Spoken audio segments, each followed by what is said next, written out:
The Philippines has snubbed the U.S. attempts to contain the Chinese threat in the South China Sea as President Rodrigo Duterte is working on developing relationships in the region. The Philippine Secretary of National Defense, Delfin Lorenzana, explained the Philippines do not want to join U.S. naval drills in the disputed waters out of fear the move will antagonize China.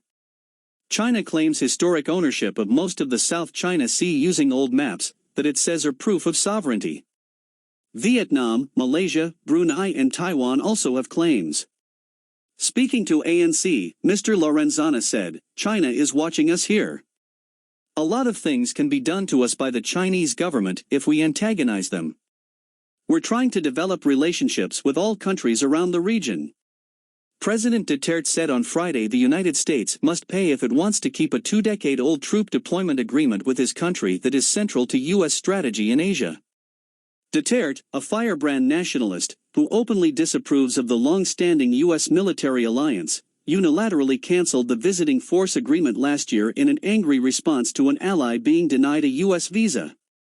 The withdrawal period has been twice extended, however, to create what Philippine officials say is a window for better terms to be agreed. Speaking to Philippine troops on Friday after inspecting newly acquired air assets, Mr. Duterte said, "I'd like to put on notice if there is an American agent here from now on, you want the visiting forces agreement done. You have to pay.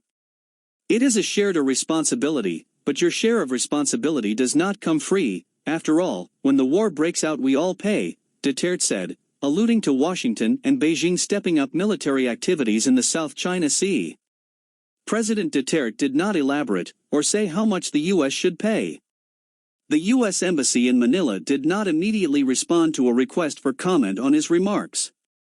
The Philippines' defense apparatus want to keep the VFA, as it has been vital in boosting the capabilities of under-resourced Philippine forces through dozens of annual joint training exercises, Duterte's defense minister has said. U.S. and Philippine officials met on Thursday to settle differences over the VFA, the first under U.S. President Joe Biden's administration, which has reaffirmed the alliance in the face of China's growing assertiveness in the South China Sea. The United States is free to advance their troops in our land. We do not like it because we want to remain neutral, Duterte said. But the exigency of the moment requires their presence here. I am okay with that.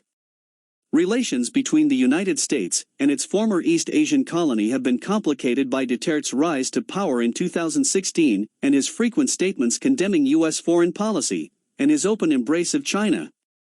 Mr. Duterte reiterated that he wanted to avoid confrontation with China over maritime claims that would lead to something we can hardly afford.